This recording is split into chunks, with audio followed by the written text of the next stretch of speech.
There's a common belief in the society that only children commit mistakes and adults never commit mistakes. If you are of the same opinion, then this video is not for you, because I'm going to share 7 mistakes that parents commit which will kill the child's confidence. Yes, by default, we all of us have self confidence, or we've been blessed with confidence and creativity and also self esteem. But because of the environment, the parental influences, children are losing their self confidence and self esteem.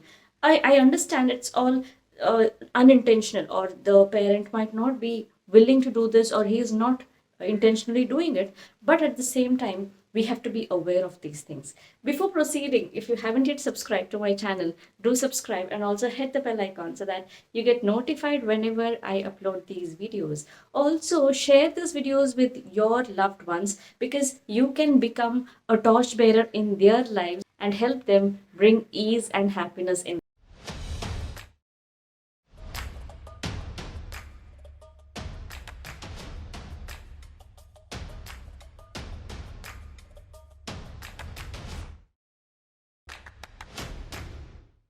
So let me just share the screen here.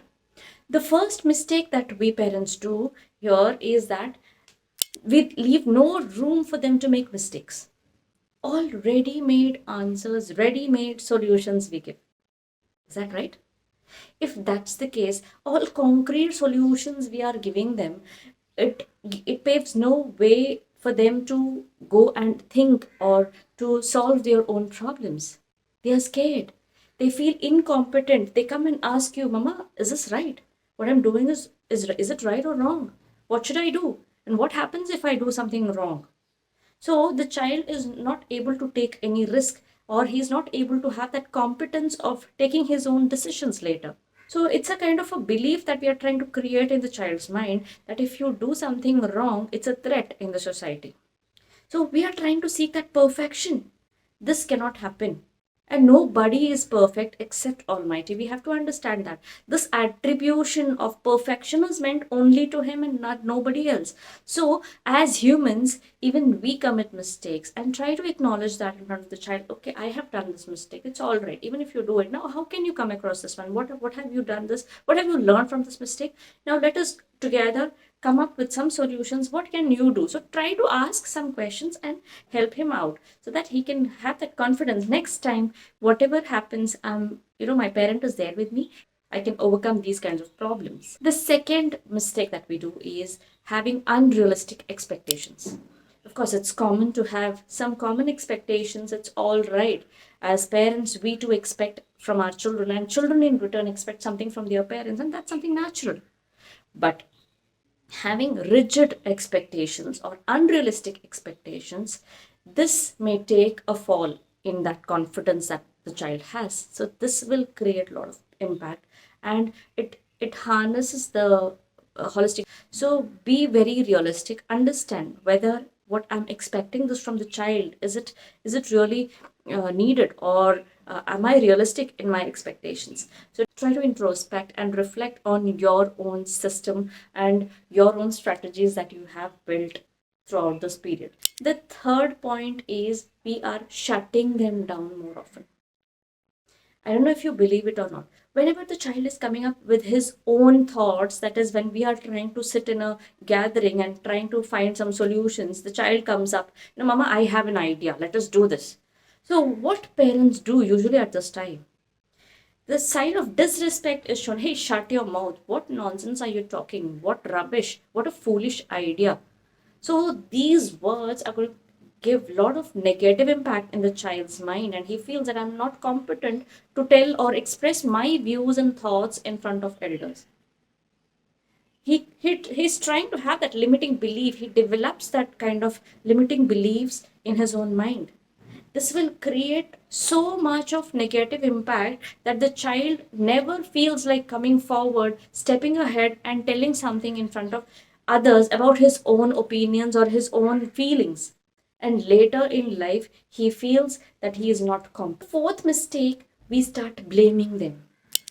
And every now and then, for each and everything, we start blaming. and this will create a lot of irritation in the child's mind. He feels that why did I ever born in this particular house where all are blaming me for no reasons. So I get some clients wherein they say that I don't know why my parent is blaming me for all these things. They say that they are fighting, the parents are fighting because of me, but I don't understand what is there that I have caused that particular problem. I didn't make them fight anywhere.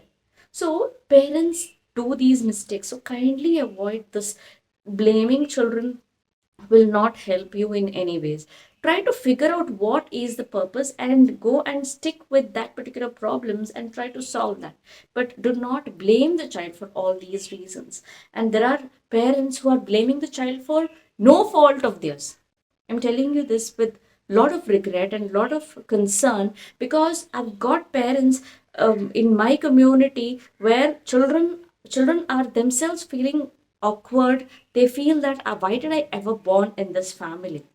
The fifth mistake is that we don't appreciate their efforts. How much do we appreciate the efforts that the child is putting in? For example, the child is trying to work really hard in coming up with some innovative project, and we are trying to curb that by telling, okay, what is this is such a silly thing and you don't know how to do it. When efforts are unseen, the child feels that I'm good for nothing. I cannot do anything. Even that simple things are not meant for me. I am not able to do it. I'm not fit to be here. So these limiting beliefs, it stacks over and over the period of time, and the child feels that I am not good at all these things. I cannot do it because my mom used to tell me, my dad used to tell me that simple things cannot be done. Now the child is going to take in all that and he feels this is not my way of living.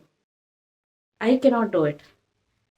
The sixth mistake that we do is we shame them for their failure. We constantly keep reminding about their failures. We tell them, okay, last time also you did this time also you're doing it. So again and again, we are trying to repeat that or remind them over and over and over again about the same mistake.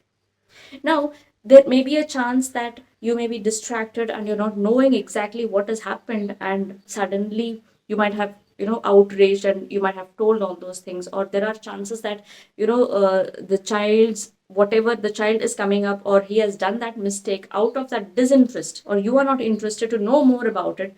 You might have just overraged, or you might have overreacted sometimes when, or maybe the chances that you are very busy and you couldn't try to put in all your attention, and because of that the child is also not able to come up with his own problems, or he is not able to overcome that problem.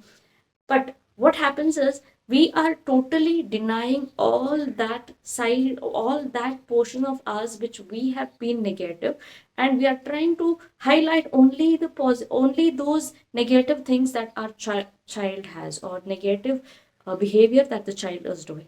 The last and final point I'm going to share is invalidating the emotions, which is very, very important. In the present scenario, I can see that children's emotions are not felt by parents. The child falls down, yes, it's all right. So the child feels that my pains, nobody is going to understand, right? This is causing so much of problem. The intellectual need of the child is to be understood, to feel that emotions. And when you don't feel that, the child feels, okay, nobody is there to understand my feelings. Whom should I share it to? Now he goes and searches somebody else who can share and understand my feelings, who can understand my emotions. So, validating the emotions of the child is equally important. And here again, I want to share one more thing. Never suspect the child's intentions or the child's nature, or the creativity of the child. Never try to suspect all that. So try to be very open and have open communication. The second thing is also see to it that you are not replacing the child's dreams with your dreams.